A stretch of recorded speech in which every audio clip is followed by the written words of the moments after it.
हिंदी को राष्ट्रभाषा घोषित करने की मांग हो रही है, लेकिन अभी भी संविधान की 8वीं अनुसूची में जैसे अन्य भाषाएं हैं वैसे हिंदी भी है, राजभाषा है। तो राष्ट्रभाषा ही क्यों? राजभाषा से क्या काम नहीं चल रहा? राष्ट्रभाषा इसलिए कि किसी भी देश की पहचान के लिए उसकी भाषा होती है। विश्व में केवल भारत एक ऐसा देश है जिसका नाम लिया जाए तो उसके साथ उसकी भाषा कुछ नहीं है, और है तो विदेशी भाषा है। तो राष्ट्रभाषा इसलिए कि हमारी पहचान हो। अब आपने प्रश्न किया हिंदी राष्ट्रभाषा हो, मैं यहाँ स्पष्ट करूँ कि हिंदी राष्ट्रभाषा क्यों कहने का प्रावधान किया गया हमारे द्वारा, संगठन के द्वारा, कि हिंदी देश की अधिकतम जनता द्वारा, लगभग 72% जनता द्वारा बोली जाने वाली भाषा है, तो वो प्रयोग हो सकती है राष्ट्रभाषा के रूप में। राष्ट्रभाषा करने का क्या तात्पर्य है कि जो भी सरकारी परिपत्र हो, जो भी सरकारी कार्य हो, वो मुख्य भाषा में हो। आज की तारीख में वो इंग्लिश भाषा में होता है, अलग अलग जगह उनकी ट्रांसलेशन, अनुवादित प्रतियां लगा दी जाती हैं। इस क्षेत्र में हिंदी में, उस क्षेत्र में पंजाबी में, उस क्षेत्र में बंगाली में। इसकी जगह हिंदी को प्रमुख भाषा कर दिया जाए और सब जगह सब भाषाओं की महत्ता बरकरार रखी जाए।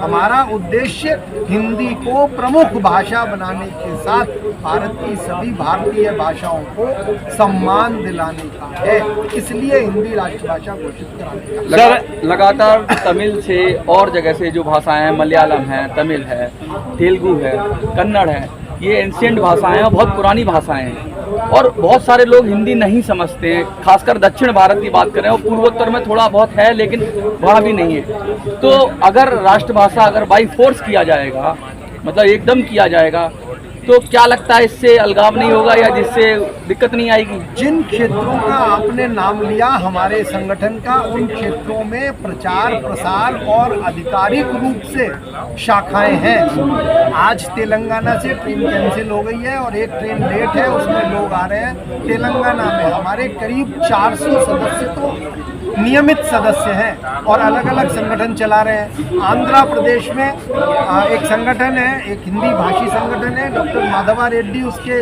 अध्यक्ष हैं। वो हिंदी भाषा में ही गोष्ठियाँ और कवि गोष्ठियाँ और हमसे वार्तालाप करते हैं। ऐसा नहीं है कि साउथ की भाषाओं में, साउथ के राज्यों में हिंदी भाषा का प्रयोग नहीं है। ये कुछ राजनीतिक महत्वाकांक्षा है जो सिर्फ सरकार में बैठे हुए कुछ लोग वहाँ के ये बात बोलते हैं कि हिंदी के आने से। सर, एक सवाल है, वो लोग भी अपने यहाँ हिंदी का प्रयोग करते हैं। आज की डेट में आप मेरे साथ चलो, आप जो भी बात करोगे सामने वाले समझते हैं। बाजार में आपको खरीदना है, वो खरीदते हैं, पैसे देते हैं, देते हैं। कोई बंधन नहीं है, सिर्फ राजनीति। सर, एक सवाल है कि जो कुछ लोग थे सेकुलर पार्टीज में, वो भी हिंदी के लिए काम करते, चाहे नीतीश जी हो, मुलायम सिंह हो, लेकिन अपने बच्चों को पढ़ने के लिए ऑस्ट्रेलिया भेज देते हैं, इधर भेज देते हैं। क्या ऐसा नहीं लगता कि ये ऐसे ही नेतृत्व जो है हिंदी के, जो आज जो हस्र है ना, सब कुछ 90% जनता हिंदी को राष्ट्रभाषा घोषित करना चाहती है, फिर भी जो है नहीं हो पा रहा। छद्म राजनीति करने वाले जनता को, चाहे वो आपने नाम लिया, मैं नाम नहीं लेना चाहूँगा, नाम लेने को मेरे पास बहुत से नाम है, इस दल से उस दल तक, लेकिन ये प्लेटफॉर्म नाम लेने का नहीं है क्योंकि हम भाषा साहित्य में बैठे हैं। जब मैं अपने राजनीतिक प्लेटफॉर्म पे आऊँगा तब आपको नाम लेके बताऊँगा।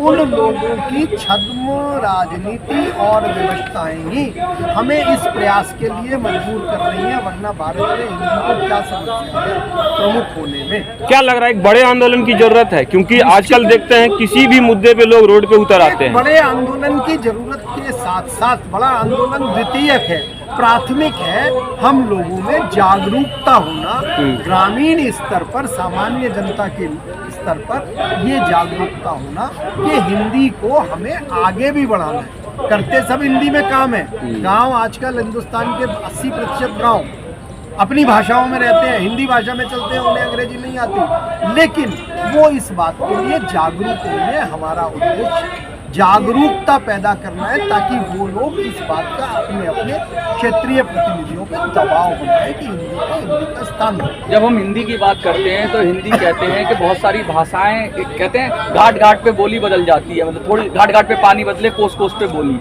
तो हिंदी के अंदर इतनी सारी बोलियां हैं, चाहे वो हिंदी से मिलती जुलती भोजपुरी है, और हिंदी को ऐसा कहते हैं कि हिंदी तो मिक्स है।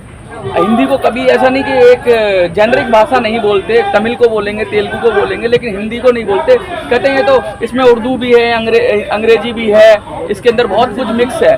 तो फिर हिंदी, इसलिए हिंदी के विपक्ष में भी बहुत सारे लोग खड़े हो जाते हैं कि भाई हिंदी तो इस देश की भाषा ही नहीं है, हिंदी तो इधर उधर से मिक्स करके एक संप्रेषण की भाषा है, कोई मौलिक भाषा नहीं है, ऐसा कहा जाता है।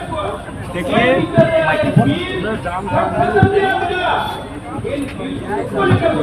जी बोलिए।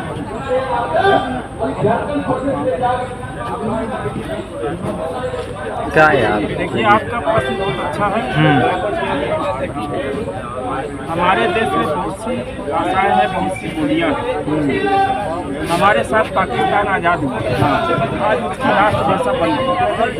गूगल में आप सर्च करके देखिए, स्पष्ट लिखा है कि उर्दू इनकी भाषा नहीं है, फिर भी इन्होंने राष्ट्रभाषा बना दी। हिंदी तो हमारी राष्ट्रभाषा बनने लायक है, हिंदी हमारी भाषा है। सिर्फ राजनीतिक कारणों से हिंदी राष्ट्रभाषा नहीं। और आज मध्यम वर्गीय बच्चा, चाहे बड़े बच्चे तो परिवार के पढ़ ही रहे, आज गरीब भी अपने बच्चे को अंग्रेजी माध्यम में पढ़ा। आने वाले समय में हिंदी समाप्त हो जाएगी और अंग्रेजी के नाम से अध्यापकों को लूटा जा रहा है। जो उनको बसता है, जो उनको किताब है, जो उनको ड्रेस है, सब उन्हीं का पहनना है। उनको शिक्षा खत्म हो गई, संस्कार खत्म हो गए। हम संस्कार की बात करते हैं, जब तक अपनी भाषा नहीं रहेगी तो संस्कार जीवित नहीं रहेगा। सर आपने जो प्रश्न किया था उसमें एक सप्लीमेंट और है। हिंदी के अंदर विभिन्न भाषाओं के, अंग्रेजी या उसके, कोई मुझे शब्द ढूंढ के दे दे जो हिंदी भाषा में है। बोलचाल की भाषा नहीं, हिंदी भाषा की बात कर रहा हूं। तो मैं आपको चैलेंज करता हूं कि कहाँ मिलते के मूल में सनातन और भारतीय नागरिकों की नागरिक आचार संहिता जो है, वह मूल रूप से गुलामी की जंजीर को तोड़ने वाला हिंदुस्तान के नागरिक मूल रूप से हिंदी भाषा का प्रयोग करते हुए आज़ादी के मूल तत्व को, मूल दिवस को, स्वतंत्रता दिवस और गणतंत्र दिवस की पूर्व संध्या से लेकर झंडा तोलन तक हिंदी को अपनाया गया। हिंदी में हमारी जयगान है, राष्ट्रगान है। तो भारत की अपनी एक भाषा नहीं है और भारत विश्व का गुरु कहने की बात हो रही है। भारत की ये विशेषता है कि भारत विश्व गुरु बनेगा। आज पूरी दुनिया में हिंदी बोली जा रही है। आज दुनिया के व्यापारी हमारे देश में आ रहे हैं और हिंदी बोल करके अपने देश की भाषा को अपना रहे हैं। और हमारे देश की अपनी भाषा नहीं है जो एकता और अखंडता का प्रतीक है। एक निश्चित ही हिंदी हमारे भारत के संपूर्ण भूभाग में कण-कण में वास करती है। और हिंदी एक ऐसी भाषा है जो आत्मा के गूढ़ रहस्य को ईश्वर तक पहुंचाता है। सर, लास्ट में क्या कहना चाहेंगे आप अपने? लास्ट में यह कहना चाहेंगे कि भारत के प्रधानमंत्री दामोदर दास नरेंद्र मोदी जी से मेरा आग्रह है, अमित शाह गृह मंत्री जी से मेरा आग्रह है, राष्ट्रपति द्रौपदी मुर्मू जी से मेरा आग्रह है कि सभी सांसदों, सभी राज्यसभा सदस्यों के बीच हिंदी को राष्ट्रभाषा की मान्यता संवैधानिक अधिकार के रूप में, भारत के नागरिक आचार संहिता के रूप में भारत के नागरिक को सौंपें। यही हमारी मूल कामना है। हमारी सभ्यता और संस्कृति की बात जब आती है तो ऐतिहासिक पटल पर हमें युगों से, वेद काल से ही हिंदी का पदार्पण हो चुका है। सिंधु घाटी की सभ्यता हमारी मूल संस्कृति है और सिंधु घाटी की सभ्यता के बाद जब राम राज्य की कल्पना हुई तो वहाँ भी हिंदी का प्रयोग होने लगा। ठीक है, ऐसा नहीं है कि दशरथ के समय में हिंदी नहीं बोली जाती थी। उस समय भी राम के जीवन में भी हिंदी बोली जाती थी और पूरी रामायण संस्कृत और हिंदी भाषा में प्रचलित है। तो हमारे भारतवर्ष में राम के जीवन से पूरी दुनिया का प्रेरणा ली जा रही है।